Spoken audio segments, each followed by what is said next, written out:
নমস্কার বন্ধুরা, welcome to my channel Joy Bom Baba. আশা করি সকলে ভালো আছেন এবং সুস্থ আছেন।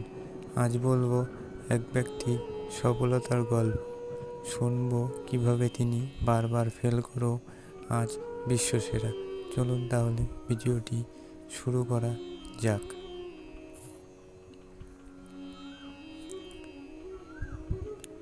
প্রাইমারিতে 2বার ফেল, মাধ্যমিকে 3বার ফেল, বিশ্ববিদ্যালয়ের ভর্তি পরীক্ষায় 3বার ফেল, চাকরির জন্য পরীক্ষা দিয়ে 30বার ব্যর্থ হয়েছি আমি।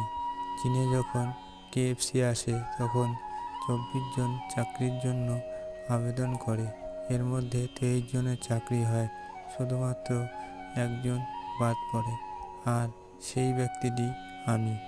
এমনও দেখা গেছে চাকরির জন্য 5 জন আবেদন করেছে, তার মধ্যে 4 জনের চাকরি হয়েছে, বাদ পড়েছি শুধুই আমি। প্রত্যাখ্যানের পর প্রত্যাখ্যানই দেখেছি আমি।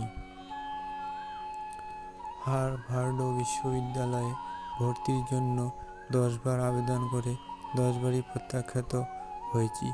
এতক্ষণ যার কথা বলেছি তিনি হলেন পৃথিবীর অন্যতম বড় অনলাইন ভিত্তিক কোম্পানি Alibaba.com-এর প্রতিষ্ঠাতা ও চেয়ারম্যান জ্যাক মা। তার জন্ম চীনের জিজিয়াং প্রদেশে। ফোর্বস ম্যাগাজিনের হিসাবে জ্যাক মা পৃথিবীর 33তম ধনী ব্যক্তি। তার মোট সম্পদের পরিমাণ $21.6 বিলিয়ন। জ্যাক মার জীবনে এতবার ব্যর্থ হওয়ার পরও বড় হওয়ার, প্রতিষ্ঠিত হওয়ার আশা থেকে বিন্দুমাত্র পিছপা হননি। অবিরাম চেষ্টা চালিয়ে তিনি আজকের অবস্থানে এসেছেন।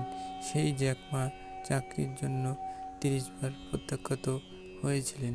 সেই জ্যাক মার প্রতিষ্ঠান Alibaba.com চীনে নতুন করে 14 মিলিয়ন চাকরি তৈরি করেছে। জ্যাক মা যখন আলিবাবা প্রতিষ্ঠা করেন তখন সবাই তাকে পাগল বলতো। টাইম ম্যাগাজিনে জ্যাক মাকে পাগল জ্যাক বলে অভিহিত করেছিল, কিন্তু জ্যাক মা আশাহত হননি। তিনি চলেছেন আপন গতিতেই। তার সেই গতিই তাকে পৌঁছে দিয়েছে সফলতার দ্বার প্রান্তে। তিনি বলেন, যুবকদের সামনে রয়েছে অফুরন্ত সময়, আর সেই সময়কে কাজে লাগিয়ে তারাও হতে পারে পৃথিবীবাসীর কাছে অনুসরণীয় ব্যক্তিত্ব।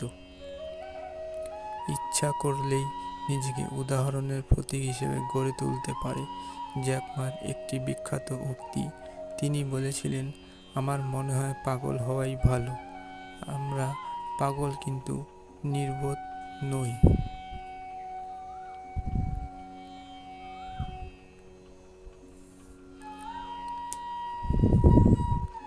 তো বন্ধুরা, আজ তাহলে এতটুকুই। দেখা হবে আবার নতুন কোনো সফলতার গল্প নিয়ে। আজকের ভিডিওটি ভালো লাগলে অবশ্যই লাইক এবং শেয়ার করবেন এবং সাবস্ক্রাইব করে আমাদের পাশে থাকবেন। ধন্যবাদ।